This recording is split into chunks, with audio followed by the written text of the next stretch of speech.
Hey guys, here's another small recap, this time Blue Beetle with Scarab War Part 1 and 2. We start in issue 1 with a recap of the previous Blue Beetles, Dan Garrett and Ted Kord, then the current Blue Beetle, Jaime Reyes. We start with Jaime and Khajiit trying to stop the madmen, but Jaime doesn't know who they are until Ted informs them of who they are. A group led by Farley Fleeter, and Jaime wonders if that is even a real name. Blue Beetle looks like he's outnumbered until Nydia and Dynasties. The new Beetles are new to the hero gig after they tried to kill Jaime before, but they're trying to do better.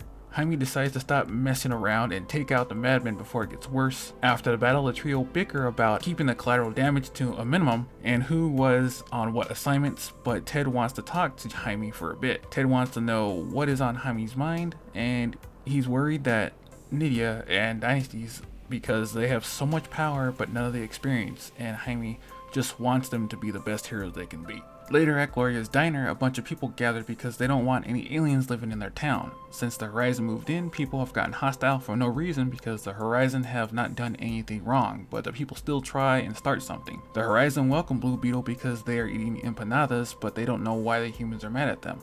The Horizon want to retaliate, but Jaime stops them and says you'll just make it worse. So instead they want him to protect them, but he can't remember one of the Horizon's names, and Ule wants to know why he won't fight on their behalf. Jaime wants to know why she isn't staying near the ship, but Ule doesn't want to just be at the ship anymore. She wants to have new experiences, explore this planet, and meet new beings and creatures, and she will not let anyone stop her from doing that. After that incident, Zamaria questions what she should be doing as they're supposed to be protecting the Horizon, but with her having a beetle grafted to her skin means she can't go back to Bloodhaven for a normal life anymore. While Jaime and his friends try and have some fun, we check in on Ted, who has an intruder while fixing the bug. The intruder says that Ted is an imposter and that his tools won't save him.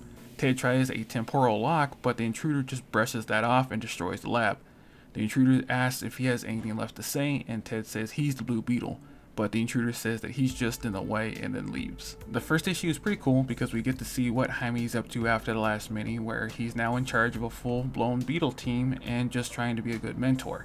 We also see that, like in the real world, humans don't always take well to change and try to scare what is different from them away. I wonder how Jaime will deal with that, and we also see a new villain, the Blood Scarab, but enough rambling, let's get back into issue 2 of Scarab War. We pick up with Ted in the hospital. He'll make it, but he'll need time to rest. Jaime is there, but blames himself because he could have helped Ted if he called. He didn't have to fight alone. Jaime wonders why she isn't here. Ted's sister, she should be here. Victoria Kord is at Ted's lab looking for clues on who tried to kill her brother. One of Jaime's friends, Brando, works for Victoria as a secretary. She asks for cam footage and they find a figure which is grainy, but it's something. Ole is with her father building more homes, and her father is saying that he is loving his time on Earth, but Ole isn't sure about the humans. But her father says that humans are capable of great deeds, but if anyone tries to harm his people, he will protect them. The Red Scarab starts attacking the Horizon, saying that they came to destroy the false scarabs and their creator. Nydia and Dynasties try to stop them. The new Beetles are in over their heads, and their power is being drained. Ole's father is seemingly killed by the Blood Scarab, and just when hope is lost, Jaime makes it, but the Blood Scarab says it's not time yet for them to fight and leaves. Jaime asks Ole if her father's okay, and she said yes, but no thanks to him, and leaves. Jaime sees that the Blood Scarab used magic, and the only way to see where they went was to visit an old ex. Overall, this was a good introduction to people who saw the Blue Beetle movie. Jaime doesn't think he's ready to be a leader and a mentor to new heroes. He is not ready to not having his mentor around. It seems Jaime's trying to be everyone's hero, but people are trying to make him choose a side like the Horizon because he's their protector. We still don't know what the Blood Scarab is after, but I can see that they're trying to emulate Sentai story beats with evil versions of said heroes.